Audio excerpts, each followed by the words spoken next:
सीताराम राम राम, हरे राम राम राम, सीताराम राम राम, हरे राम राम राम, सीताराम राम राम, हरे राम राम राम, सीताराम राम, जय हो हरे राम राम राम, सीताराम राम राम, हरे राम राम राम, हरे राम राम राम, सीताराम राम राम, हरे राम राम राम, सीताराम राम राम, हरे राम राम राम, सीताराम राम राम, हरे राम राम राम, सीताराम राम राम, सीताराम राम राम, सीताराम राम राम, सीताराम राम राम, सीताराम राम राम, सीताराम राम राम, सीताराम राम राम, सीताराम राम राम, सीताराम राम राम, हरे राम राम राम, सीताराम राम राम, हरे राम राम राम, सीताराम राम राम, हरे राम राम राम, सीताराम राम राम, हरे राम राम राम, सीताराम राम राम, हरे राम राम राम, सीताराम राम राम, हरे राम राम राम, सीताराम राम राम, हरे राम राम राम, सीताराम राम राम, हरे राम राम राम, सीताराम राम राम, सीताराम राम राम, सीताराम राम राम, सीताराम राम राम, सीताराम राम राम, सीताराम सीताराम राम राम, सीताराम राम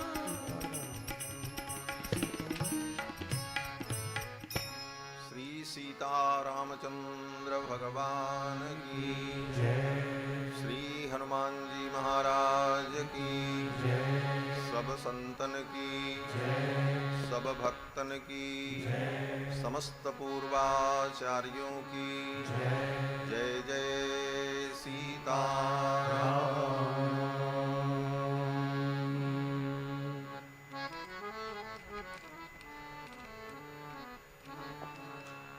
अनंत करुणा वरुणालय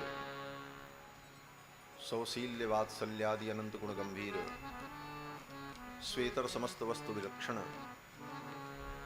अखिल हेय प्रत्यनीक कल्याणैकतान भक्त वांछा कल्पतरु जानकी जानि धनुष्पाणी भगवान श्री रघुनंदन की मंगलमयी कृपा से जीव को सत्संग का सौभाग्य प्राप्त होता है। आज के इस पवित्र महामहोत्सव में कृपा पूर्वक पधारे परम श्रद्धेय मायाकुंड ऋषिकेश के पूज्य महाराज श्री एवं हमारी अयोध्या तुलसीदास जी की छावनी के पूज्य पीठाधीश्वर स्वामी श्री जनार्दन दास जी महाराज तीर्थराज प्रयाग से पधारे, जिनकी महिमा और जिनका परिचय पूज्य महाराज श्री ने दिया कि प्रयाग से पूरा मेला उखड़ जाता है फिर भी आपका मचान तो बेटा ही रहता है। हमारे अयोध्या के श्री राम कथा कुंज के पूज्य मथुराचार्य जी महाराज, अन्य समस्त श्रद्धालु भक्तगण, भगवत कथा रस रसिक, भगवत प्रेम पथ पथिक, धर्मानुरागी सज्जनों, श्रद्धामयी माताओं, भगवान श्री सीतारामचंद्र जी की मंगलमयी कृपा के फलस्वरूप श्री भक्तमाल पीठ के संस्थापक साकेतवासी स्वामी श्री रामशरण दास जी महाराज की 50वीं पुण्यतिथि के पावन अवसर पर पूज्य महाराज श्री के द्वारा यह महामहोत्सव साकेतोत्सव के रूप में मनाया जा रहा है, जिसके अंतर्गत विविध प्रकार के धार्मिक आयोजन प्रयोजन संयोजन पूज्य महाराज श्री के द्वारा हुआ है, जिसका आनंद सभी लोग प्राप्त कर रहे हैं और चैनल के माध्यम से सुदूर तक लोग इस आनंद का रसास्वादन कर रहे हैं। वेद पाठ, पुराण पाठ, तदीयाराधन, भगवन नाम संकीर्तन, कथा, भगवान का अनेक प्रकार का महोत्सव और संतों का समादर, संपूर्ण अयोध्या का समादर, यह जो भाव है पूज्य महाराज श्री का, यही भाव जीवन में उतरे, सिय राम मैं सब जग जानी, करहूं प्रणाम जोरि जुग पानी। यही भाव जीवन में सिद्ध हो, यही समस्त शास्त्रों का एकमात्र उद्देश्य है। सर्वत्र हम अपने प्रभु का दर्शन करने लग जाएं, सब में हमारी श्रद्धा और भावना पवित्र हो जाए। भावना का ही सब खेल है। भावना पवित्र नहीं हुई तो सब खेल बिगड़ जाता है। भावना हमारी पवित्र हो जाए, सब में हम प्रभु का ही अनुभव करने लग जाएं। निज प्रभु में देखहि जगत के हिसन करहि विरोध। यत् किंच भूतम प्रणमेदनन्यः। सर्वत्र भगवत दर्शन, भगवत बुद्धि और श्रद्धा की बुद्धि हो, क्योंकि सबके अंदर तो भगवान ही बैठे। अंतर्बहिश्च तत्सर्वं व्याप्य नारायण स्थितः। तो यह भाव हमारा दृढ़ हो, इसी के लिए कथा, प्रवचन, सत्संग, वेद शास्त्र और वेद शास्त्र के सार को निकालकर आचार्यों ने अपने अपने ढंग से मार्गदर्शन किया। और इन समस्त माध्यमों से नाम रूप लीला धाम की उपासना, भगवान के नाम की उपासना, रूप की उपासना, लीला की उपासना, धाम की उपासना, यहाँ तो अवध धाम में ये चतुष्टय सहज सबको प्राप्त है। भगवान का नाम संकीर्तन गली गली में अयोध्या में होता ही रहता है। यद्यपि काशी की महिमा में कहते हैं कि भगवान भोलेनाथ सबके कान में नाम सुनाते रहते हैं, लेकिन वहां तो जब मरने का समय आएगा तब सुनाएंगे। लेकिन अयोध्या में बोले, अयोध्या में तो ठाकुर जी की ऐसी कृपा है कि 24 घंटे कहीं न कहीं भगवान नाम संकीर्तन होता ही रहता है। कोई न चाहे फिर भी उसके कान में नाम महाराज पधारेंगे। और दूसरी बोले, अयोध्या में नास्तिक से नास्तिक व्यक्ति हो, कैसा भी व्यक्ति हो, गली में निकलेगा तो संतों का दर्शन उसको होगा ही होगा। संत दर्श जिमें पातक टरई। भगवान का दर्शन बोले मंदिर में नहीं जाते, भगवान का दर्शन तो नहीं होगा। कहते हैं भगवान बड़े कृपालु हैं, इसीलिए साल में कई बार भगवान रथ पर बैठ करके यात्रा में निकलते हैं। जो मंदिर ना आवे उनको स्वयं भगवान दर्शन देने के लिए निकलते हैं। ये रथ यात्रा भगवान की शोभा यात्रा क्यों होती है? बोले इसीलिए जो मंदिर में न जा सके उनको भी दर्शन देने के लिए भगवान कृपा करके स्वयं मंदिर से बाहर आ जाते। बोले तुम यहाँ नहीं आ पाए तो हम ही तुम्हारे पास आ जाते। हमारे अयोध्या के रसिक परंपरा की चर्चा हो रही थी। श्री अग्रदेवदास जी महाराज की जो पवित्र परंपरा रसिकोपासना है, उसी उपासना की परंपरा की एक कड़ी में अयोध्या के श्री लक्ष्मण किला के पूज्य महाराज श्री युगलानंद शरण जी महाराज कहते हैं कि अयोध्या में रहने वाले प्राणी कैसे भी हों वो धन्य हैं। धन धन अवधपुरी कर तुर्का। अयोध्यापुरी के जो तुर्क हैं, म्लेच्छ हैं, वो भी धन्य हैं। धन धन अवधपुरी कर तुर्का। क्यों? बोले जीवत में सब संत बिलोके। जिंदा रहते हैं, घूमते हैं, भले निष्ठा नहीं, लेकिन संतों का दर्शन तो उनको हो ही जाता है। जीवत में सब संत बिलोके, मरत न छाड़े पुरका। और मरने के बाद भी अयोध्या नहीं छोड़ते, वहीं दफन कर दिए जाते, अखंड अयोध्यावास करते। ये दोष दर्शन नहीं, अपितु उसमें भी गुण देखा महाराज श्री कि वो भी अच्छे। ठाकुर जी की कृपा है। मरत न छाड़े पुरका, धन धन अवधपुरी कर तुर्का। तो अयोध्या में जो भी प्राणी वास कर रहे हैं सब परम धन्य हैं। नाम रूप लीला धाम और धाम वास तो हो ही रहा है। अयोध्या धाम में कैसे भी वास करो तो कहते हैं वो निश्चित रूप से राम जी का भक्त हो जाएगा। गोस्वामी जी महाराज कहते हैं कवनेहु जन्म अवध बस जोई, कवनेहु जन्म अवध बस जोई। राम परायण सोनर होई, राम परायण सोनर होई।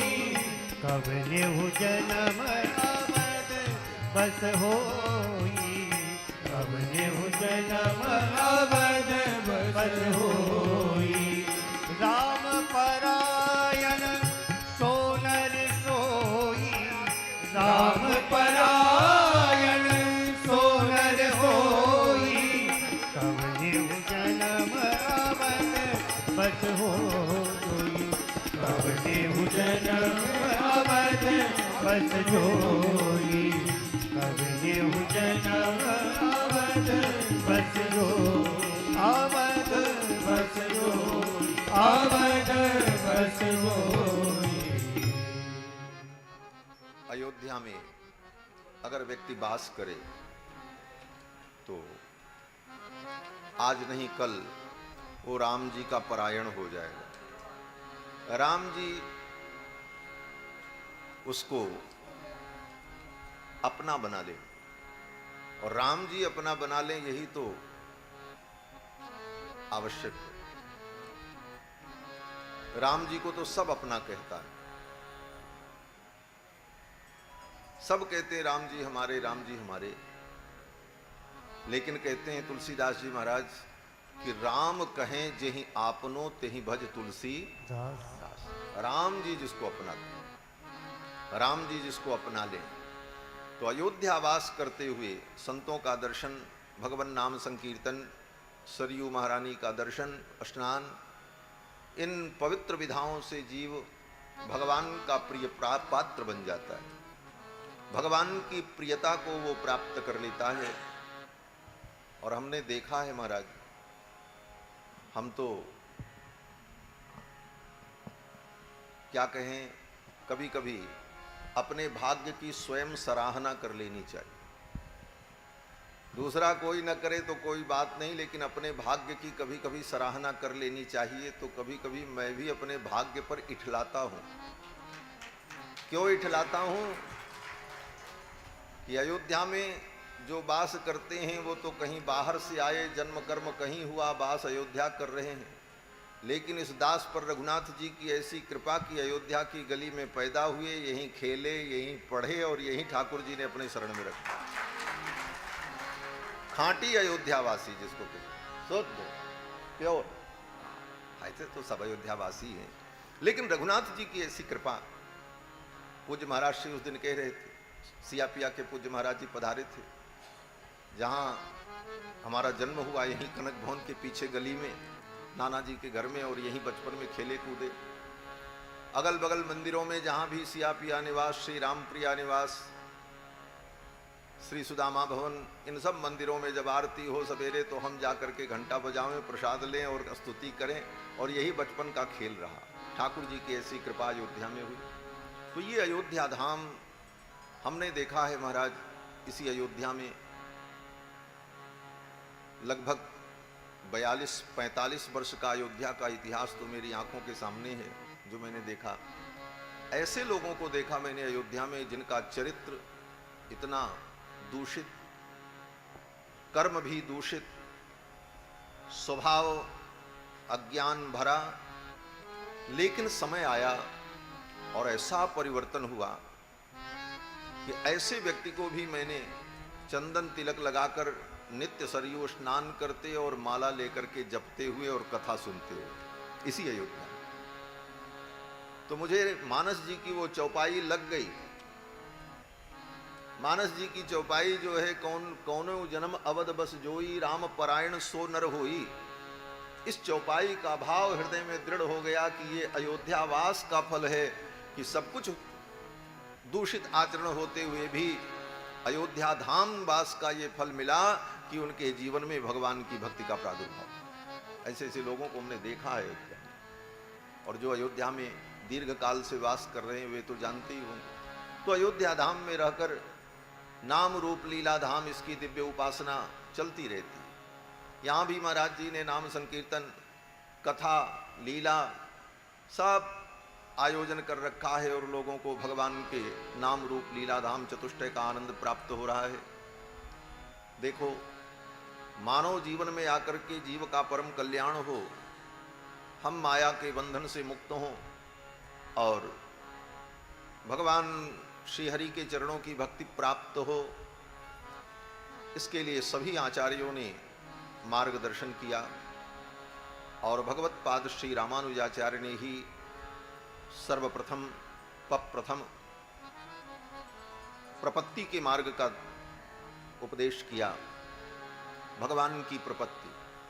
वस्तुतः हमारे यहाँ विशिष्टाद्वैत सिद्धांत में, श्री संप्रदाय की परंपरा में, दोनों परंपराओं में, श्री रामानुजाचार्य जी की पवित्र परंपरा और भगवत पाद श्री रामानंदाचार्य जी महाराज की पवित्र परंपरा, दोनों परंपराओं में सिद्धांत ऐक्य है, दोनों के सिद्धांत एक ही। और सिद्धांत में जो मूल कल्याण का सिद्धांत है वह प्रपत्ति ही है। दोनों आचार्य यही कहते हैं, प्रपत्ति ही जीव के कल्याण का मार्ग है। प्रपत्ति का मतलब शरणागति। लेकिन अति सूक्ष्म विवेचन करते हुए आचार्यों ने यह भी कहा कि प्रपत्ति भी सीधे जीव के कल्याण का साधन नहीं है, सद्वारक हेतु है। सद्वारक का मतलब माध्यम बनती है प्रवृत्ति। इसीलिए आचार्य चरण ने कहा, भक्ति प्रपत्तिभ्याम प्रसन्नः परमात्मा एव साधनः। भक्ति से कल्याण नहीं, प्रपत्ति से कल्याण नहीं। तब तो कहते हैं भक्ति प्रपत्ति करने पर भगवान जब प्रसन्न होते हैं तो भगवान की प्रसन्नता मूल कारण होती है जीव के कल्याण। इतना सूक्ष्म विवेचन किया। भक्ति प्रपत्तिभ्याम प्रसन्न सयोपाय। तो भक्ति उपाय नहीं है, प्रपत्ति भी उपाय नहीं है। बोले तब कहते हैं भक्ति प्रपत्तिभ्याम प्रसन्न स एवोपाय। भक्ति प्रपत्ति से प्रसन्न भगवान ही उपाय है। और भगवान उपाय किस लिए हैं? बोले भगवान को पाने के लिए। तो उपेय क्या है? बोले उपेय भगवान है। तो भगवान ही उपाय हैं और भगवान ही उपेय हैं। भगवान ही साधन हैं और भगवान ही साध्य हैं। साधन साध्य राम पद नेहु। तो भगवान ही जीव के कल्याण का उपाय बन जाते हैं। इसी को वेदों ने कहा, यमे वैश वृणते तेन लभ्यः। भगवान ही प्रसन्न होकर के जीव का वर्ण कर लेते हैं और जीव परम कल्याण को प्राप्त हो जाता है। इस कल्याण के मार्ग पर हम चलें, इसके लिए बार बार हमें सत्संग करते रहना चाहिए, भगवत चिंतन करना चाहिए, तत्व चिंतन करना चाहिए, तत्व विचार करना चाहिए। इसी क्रम में भागवत, रामायण, गीता, उपनिषद, पूर्वाचार्यों के ग्रंथ, भक्तों का चरित्र, भक्तों की वाणी, इन समस्त विषयों का अनुशीलन, परिशीलन, विचार, चिंतन परंपरा से होता चला आया। इसी परंपरा में भक्तों का ये पावन चरित्र श्री भक्तमाल जी। भक्तों के चरित्र से हमारे जीवन में विनम्रता आती है। भक्तों के चरित्र को सुनकर के हमारे जीवन में दैन्य प्रतिष्ठित होता है। जब तक दैन्य प्रतिष्ठित न हो तब तक भक्ति सफल नहीं होती। दैन्य परम आवश्यक है। इसीलिए महापुरुषों ने बार बार अपने दैन्य का वर्णन किया। गोस्वामी जी कहते, मौसम दीन न दीन हित तुम समान रघुवीर। मौसम दीन न दीन हित तुम समान रघुवीर, अस विचार रघुवंश मणि हरहु विषंभव भीर। सूरदास जी महाराज कहते हैं, मौसम कौन कुटिल खलकामी। ये दैन्य है, दीनता। मौसम कौन कुटिल खलकामी, जेहि तन दियो ताहि बिसरायो ऐसो नमक हरामी। जिन भगवान ने तन दिया, जीवन दिया, उनको हम भूल गए। इससे बड़ा नमक हराम दुनिया में कौन हो सकता है? कहते हम तो नमक हराम हैं। इसीलिए बार बार हमारे यहाँ नमक खाते समय साधु लोग याद दिलाते रहते हैं। सब्जी में नमक कम है तो कहते हैं अरे सब्जी में राम रस कम है। कढ़ी में राम रस कम है। क्यों? बोले बार बार याद करते रहो, राम जी का नमक खा रहे हो, राम रस ग्रहण कर रहे हो, नमक हरामी मत करना। मौसम कौन कुटिल खलकामी, जेहि तन दियो ताहि विसरायो ऐसो नमक हरामी। तो ये दैन्य हमारे जीवन में आ जाए, और ये दैन्य तब आएगा जब संतों के चरित्र को हम बार बार सुने। कल हम सभी लोग श्री नामदेव जी महाराज के पावन चरित्र में प्रवेश किए। नामदेव जी महाराज भगवान के परम भक्त, जब इनके नाना जी श्री वामदेव जी महाराज, श्री वामदेव जी महाराज 3 दिन की सेवा दे करके चले गए पड़ोसी गांव में, दूसरे जगह कहीं जाना था। तो नामदेव जी ने भगवान के लिए भोग तैयार किया और भोग तैयार करके जब रखा तो देखते थे रोज की पर्दा कर लगा करके नाना जी भोग लगाते थे। भगवान को पर्दा लगाओ, जब भोग रखो तो पर्दा करो। पर्दा क्यों करते हैं? तो कहते हैं एक तो सामान्य व्यवहार है कि भजन और भोजन पर्दे में होना चाहिए। भजन का भी दिखावा न हो और भोजन का भी दिखावा न हो। भोजन भी पर्दे में करना चाहिए और भजन भी पर्दे में। भोजन भजन ये पर्दे में हो, और भगवान के लिए तो भोग बिना पर्दा के लगे ही नहीं महाराज। भगवान को पर्दा करो तब भोग लगे। उसका कारण यह भी है कि श्रुति वेद कहता है कि परोक्ष प्रिया ही देवाः प्रत्यक्ष द्विषः, ये वेद वाक्य है। ये वेद वाक्य कहता है देवता परमात्मा ये परोक्ष प्रिय होते हैं। ये प्रत्यक्ष में कुछ नहीं करते, परोक्ष में सब कुछ करते रहते। इसीलिए देखो हम भक्ति उपासना सब करते हैं, लेकिन कभी भी प्रत्यक्ष प्रकट होकर के राम जी ठाकुर जी आकर के कुछ कहें और कृपा करें, समझावें, बतावें, ऐसा कहाँ होता है।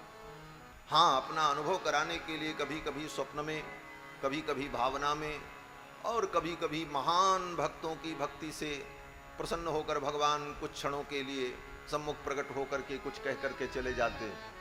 लेकिन बाकी तो सब परोक्ष में ही होता है, क्योंकि वेद ने कहा परोक्ष प्रिया ही देवाः, देवताओं को परोक्ष प्रिय है। प्रत्यक्ष द्विषः, उनको प्रत्यक्ष अच्छा नहीं लगता। तो भगवान को भी जब भोग लगता है तो उसको परोक्ष कर दिया जाता, पर्दा कर दिया जाता। भगवान भीतर पावे कोई देखे न, परोक्ष में भगवान पावे। तो इस दृष्टिकोण से शास्त्र के इस आदेश से पर्दा लगा करके भगवान को भोग लगाते। कर्माबाई की भी कथा में वर्णन है। कर्माबाई जब अपने ठाकुर जगन्नाथ भगवान को निमंत्रण दे करके आई कि ये पुजारी पंडा लोग 10 बजे तक मंदिर खोलते हैं, भोग राग करते हैं, ठाकुर जी तो बालक हैं, इनको भूख लग जाती होगी, बच्चे को तो सवेरे भूख लगती है।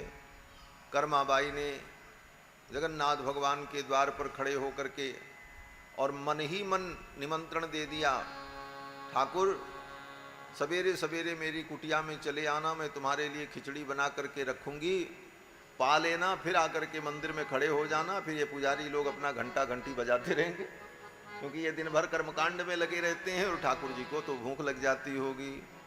भाव का निमंत्रण भगवान ने स्वीकार कर लिया, आए तो प्रकट होकर। कर्माबाई ने बिना नहाए धोए उठकर जल्दी जल्दी सवेरे सवेरे खिचड़ी बनाई। भाव में डूबी थी, इसलिए नियम का ज़्यादा पालन करने में रुचि भी नहीं थी और उतना ज्ञान भी नहीं था।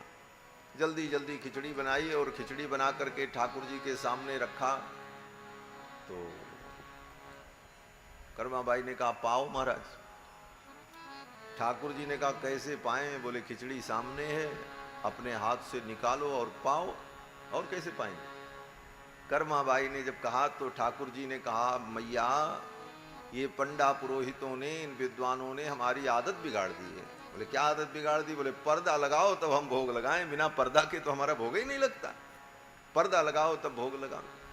कर्माबाई बोली, महाराज मैं पर्दा कहाँ से लाऊं, मैं तो बहुत गरीब हूँ, मेरे घर में तो कोई कपड़ा भी नहीं है, जो पहनी हूँ जो तन पर है इतना ही है, इसीलिए मैं बड़े मुश्किल से स्नान करती हूँ, वस्त्र भीग जाएं तो दूसरे वस्त्र कहाँ मिले हैं, तो मैं कहाँ से पर्दा लाऊं महाराज, ये तो नई समस्या आपने बता दी। भगवान ने कहा, तो हमारी तो समस्या है, बिना पर्दा के हम भोग नहीं लगाएंगे। कर्माबाई ने सोचा अब ये नई झंझट खड़ी हो गई, पर्दा कहाँ से लावें। अंत में जब कुछ समझ में नहीं आया तो कर्माबाई बड़ी सीधी थी बेचारी। देखो सीधे लोगों को ठाकुर जी बड़ी सरलता से मिल जाते हैं। जो सरल होता है उसको ठाकुर जी बड़ी सरलता से मिल जाते हैं, और जो ज़्यादा चतुर और बुद्धिमान होता है उसको भगवान बड़ी कठिनता से मिलते हैं। कर्माबाई बोले महाराज कैसे भोग लगाओगे? बोले पर्दा करो। कर्माबाई ने कहा अब तो मेरे पास कुछ है नहीं कपड़ा उपड़ा, लेकिन एक उपाय करते हैं। बोले क्या उपाय? कर्माबाई जो घाघरा पहनती थी उस घाघरे को उठाया और कहा ले अपने धाबड़िया की ओट मैं करती हूं, इसी धाबड़िया की ओट में बैठ करके तू खिचड़ी पाले।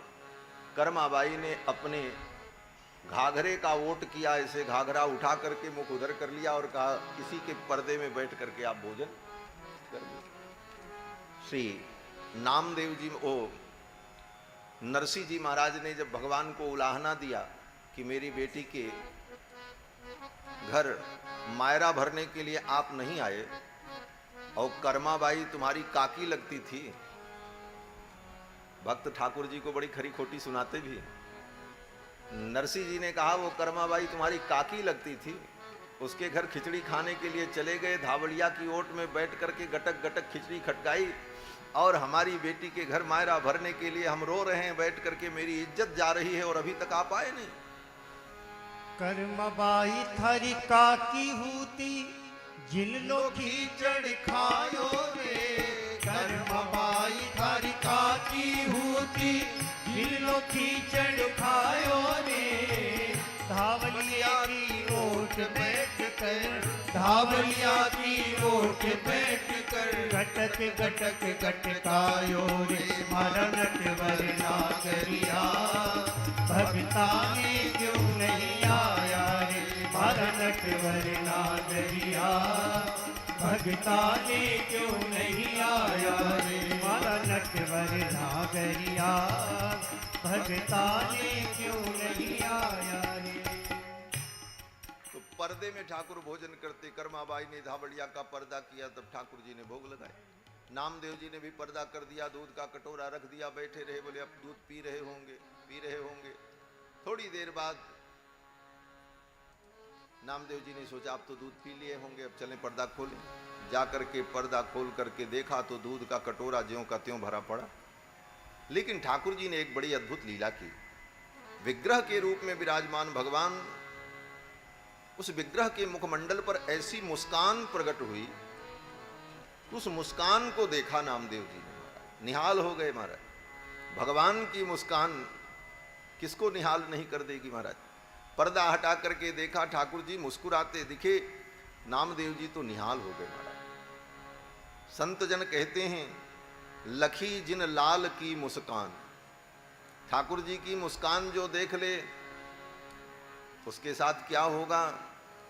कहते हैं लखी जिन लाल की मुस्कान, तिनहि बिसरी वेद विधि जप जोग संयम ध्यान।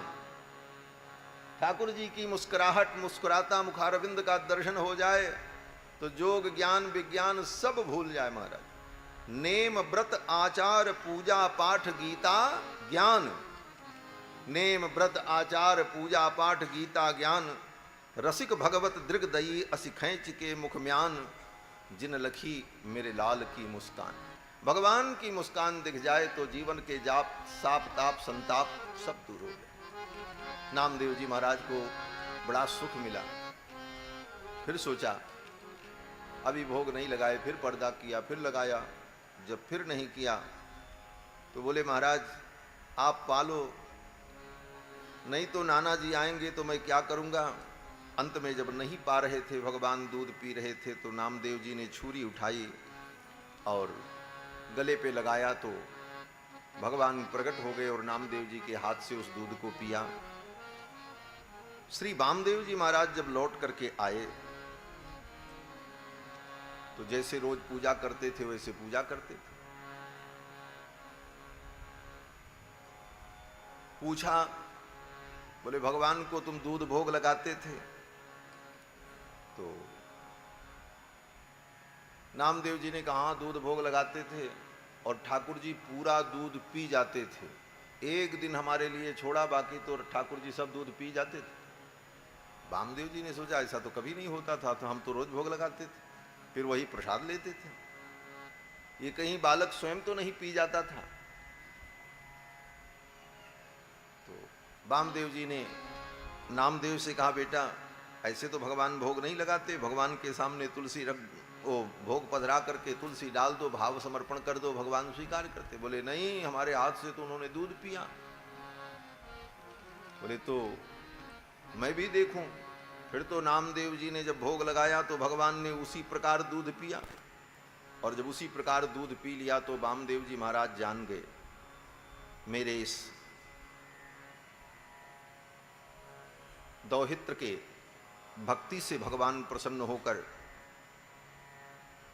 प्रत्यक्ष वैसा ही फल प्रकट होगा।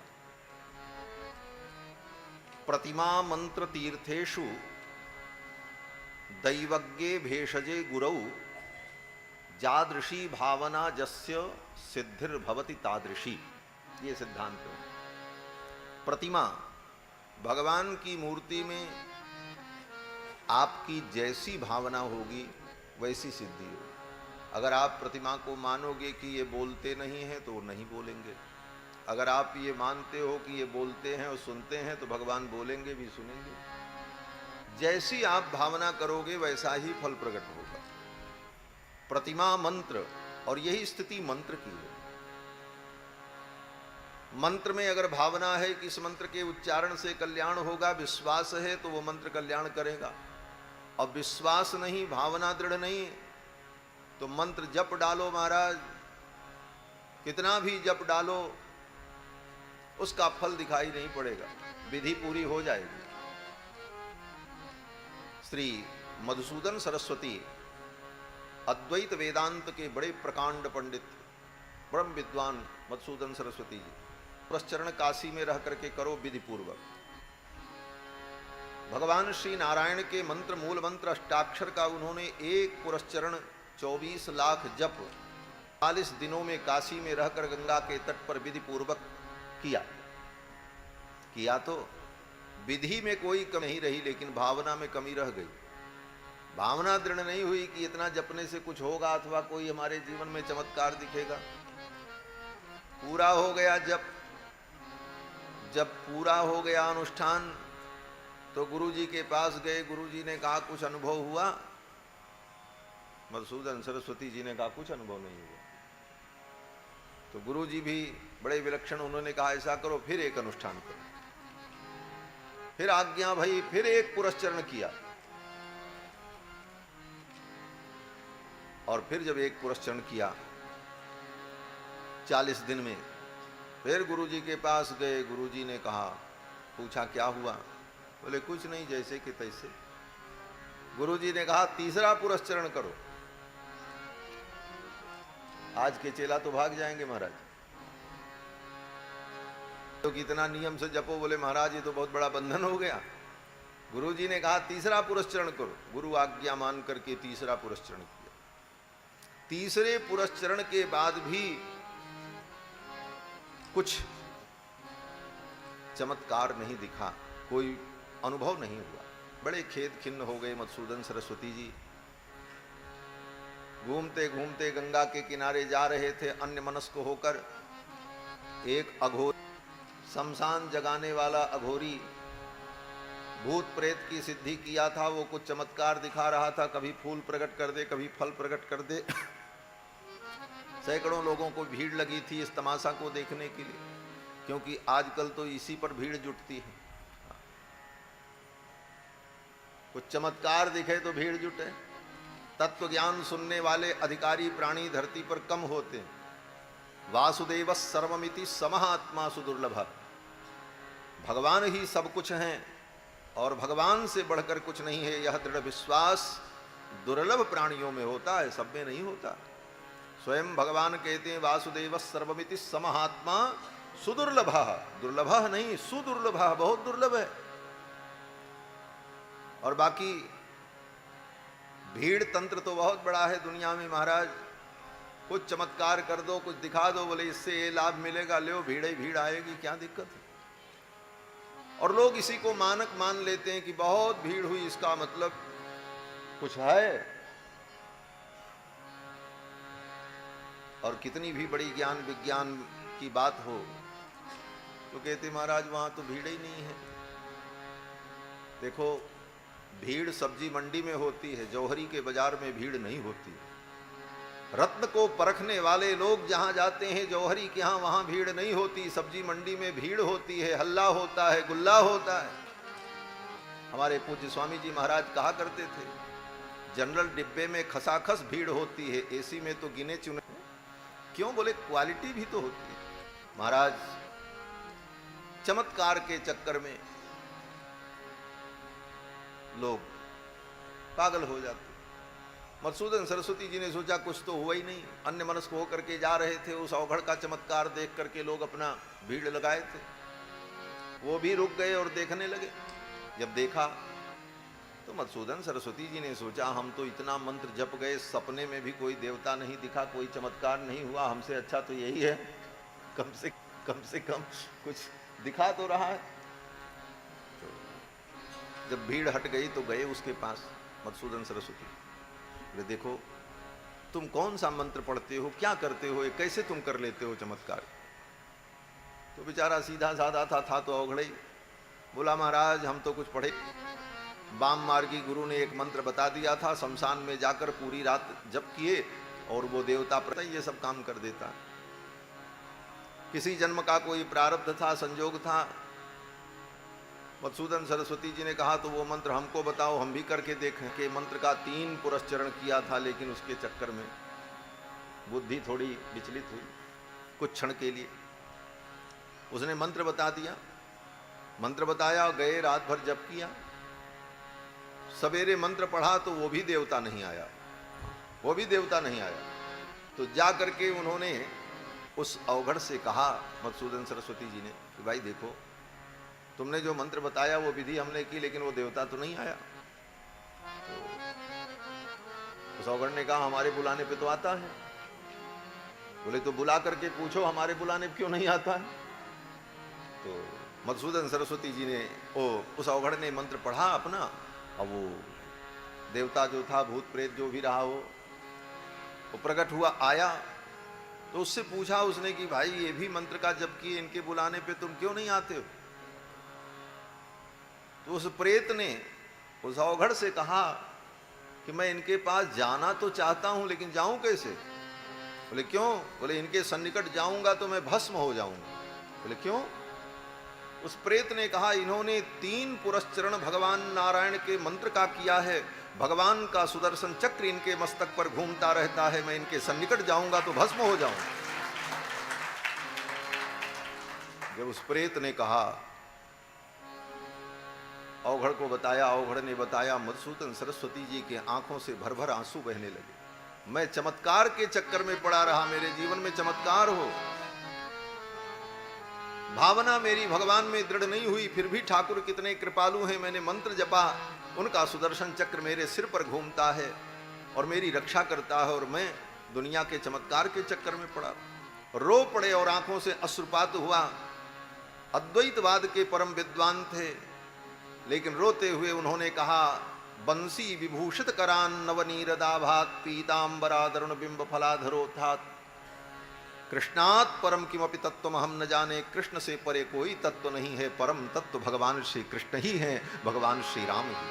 ऐसे मधुसूदन सरस्वती श्रीमद् भगवत गीता पर उन्होंने भाष्य लिखा है, मधुसूदनी टीका है, परम विद्वान थे महाराज।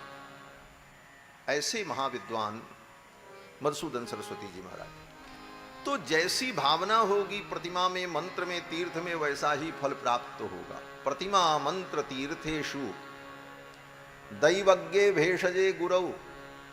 ज्योतिषी में और ज्योतिष शास्त्र में अगर आपका विश्वास नहीं है तो आपकी कुंडली में जो वर्णन किया जाएगा या जो बताएंगे वो आपके जीवन में घटित। विश्वास पहले हो।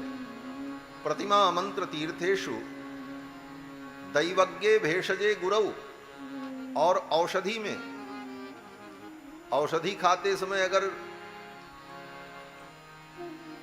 आओ महाराज, श्री सीता रामचंद्र भगवान की जय हो।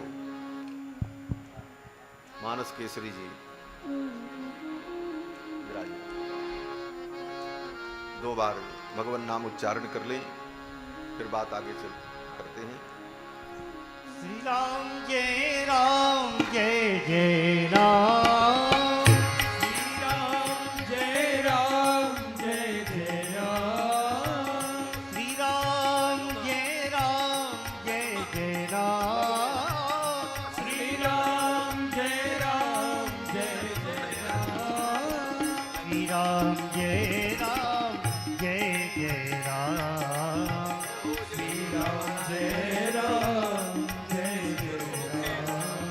श्री राम जय जय राम। श्री राम जय जय राम। श्री राम जय जय राम।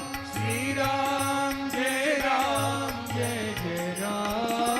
श्री राम जय जय राम। श्री राम जय जय राम। श्री राम जय जय राम। श्री सीतारामचंद्र भगवान की जय। पूज्य महाराज श्री पधारे हमारे मिथिला से लगमा के ब्रह्मचर्य आश्रम के पूज्य महाराज श्री रामदास जी। हाँ? बउआ भगवान, वाह जय हो। महाराज जी भी अभी बउआ ही हैं, बउआ भगवान। वहाँ मिथिला में आपको बउआ भगवान कहते हैं। और देखने में महाराज श्री साधारण स्वरूप दिखते हैं, लेकिन आपकी महिमा गत वर्ष फाल्गुन के महीने में दरभंगा में आपने लक्ष्य चंडी यज्ञ किया। 3000 ब्राह्मण उसमें पाठ करते थे। कई किलोमीटर में मेला लगा था और इतना विशाल कार्यक्रम। और महाराज जी को कुछ पता नहीं, बैठे रहते थे, सीताराम सीताराम ये करो बस, खाली कहते थे और सब हो जाता था। उस कार्यक्रम में आपका बड़ा आग्रह था कि महाराज जी आप वाल्मीकि रामायण की कथा सुनाओ। तो मैं भी गया, 9 दिन वहाँ रहकर कथा सुनाई। और ऐसे भी मिथिला का प्रेम, अयोध्या का प्रेम तो बड़ा अद्भुत है। मिथिला बिनु नाते नहीं दरसे, पढ़े लिखे समझे समझावे पोथी लादे खर से। कहते हैं मिथिला के तो बिना राम जी से कोई नाता ही नहीं जुड़ सकता। और मिथिला वासियों से अयोध्या वासियों की नोक झोंक होती रहती है। हमारे पूज्य स्वामी जी महाराज श्री अयोध्यानाथ मंदिर वाले श्री श्री स्वामी अनंत श्री विभूषित गोपालाचार्य स्वामी जी महाराज जब बक्सर पधारते थे तो पूज्य मामा जी मिथिला भाव के और हमारे महाराज जी अयोध्या भाव के। महाराज जी मामा जी कहते थे किशोरी जी तो हमारी बहन है। जब जय बोलते थे महाराज जी तो महाराज जी मामा जी जयकारा जब लगाते थे तो कहते थे श्री राम जी की जय, भरत के भैया की जय, जनक के जमाई की जय। और सब जय बोलने के बाद अंत में कहते थे कि रामलला के सरवा की जय, अपनी छाती ठोकर मामा जी। तो मामा जी अपने को भाव दृष्टि से किशोरी जी का भाई अनुभव करते, किशोरी जी बहन है। और हमारे पूज्य महाराज श्री अयोध्यानाथ मंदिर रघुनाथ जी को, राघव सरकार को अपना छोटा भाई मानते, बड़े भैया सखेंद्र, तो ठाकुर जी छोटे भाई। तो ये भाव था उन दोनों महापुरुषों का। तो राम जी छोटे भाई हैं और स्वामी जी उनके बड़े भैया हैं। तो मिथिला में जाएंगे तो क्या कहलाएंगे? बोले भैंसुर कहलाएंगे। भैंसुर हो गए माने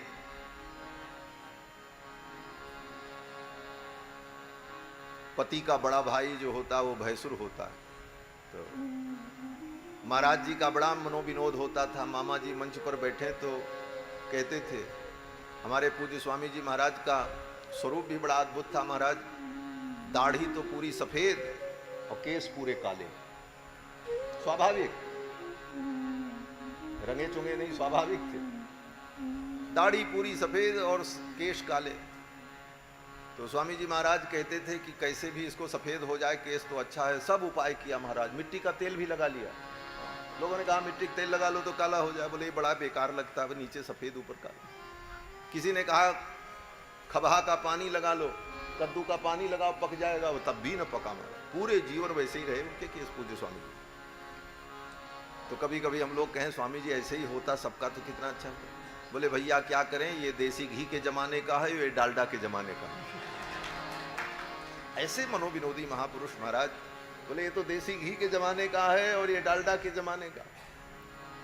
तो उनके उस स्वरूप को देखकर मामा जी कहते थे कि आई भाई सुरवा के कौन कौन देव गारी है, काले काले केस कर पकल पकल दाढ़ी है, वो जो मामा जी कहते थे। तो ये मनोविनोद महात्माओं का, महात्माओं के संग रहना यही सबसे बड़ा सत्संग, और उनकी रहनी करनी स्वभाव और उनके साथ होने वाली घटनाओं से जो शिक्षा और ज्ञान प्राप्त होता है वो अद्भुत। वैसे हमारे महाराज जी पधारे मिथिला के, इनका भी बड़ा प्रेम है, अनुराग है। तो मैं निवेदन कर रहा था कि प्रतिमा मंत्र तीर्थेषु दैवज्ञ भेषजे गुरौ जादृशी भावना जस्य सिद्धिर भवति तादृशी।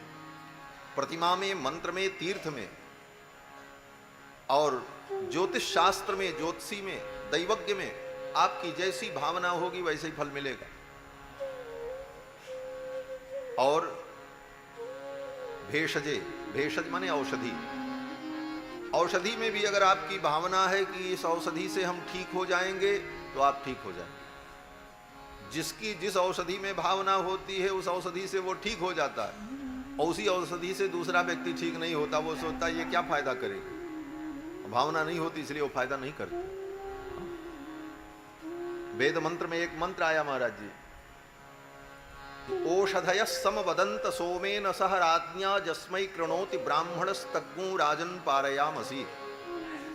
आज भी ब्राह्मण लोग जब पूजा कराते हैं तो पुष्प चढ़ाते समय, कलश में औषधि डालते समय इस मंत्र को पढ़ते हैं, ओषधय संवदंत सोमेन सह राज्ञा जस्मै कृणोति ब्राह्मणस्तग्गु राजन पारयामसि। लेकिन मंत्र का जो भाष्य है, मंत्र के शब्दार्थ हैं, वो शब्द क्या कहते हैं? बोले ओषधय संवदंत, औषधियां आपस में बात करती हैं। क्या बात करती हैं? बोले जो हमारे प्रति श्रद्धा और विश्वास रखेगा हम उनका कल्याण करेंगे। तो औषधि में भी विश्वास हो तब फायदा होता है।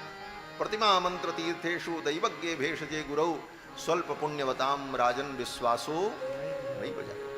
विश्वास की कमी होती है, पुण्य की कमी होती है, तो विश्वास दृढ़ नहीं होता, और विश्वास हो तो भगवान की फिर अद्भुत लीला होती।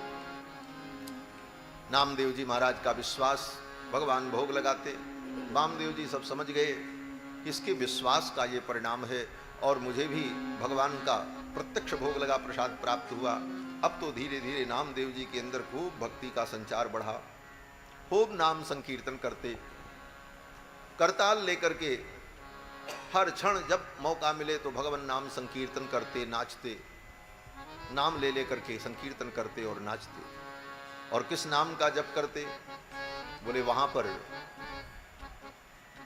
महाराष्ट्र में श्री विट्ठल भगवान, पंढरपुर श्री पंढरी नाथ भगवान, उन्हीं को विट्ठल भगवान कहते, उन्हीं को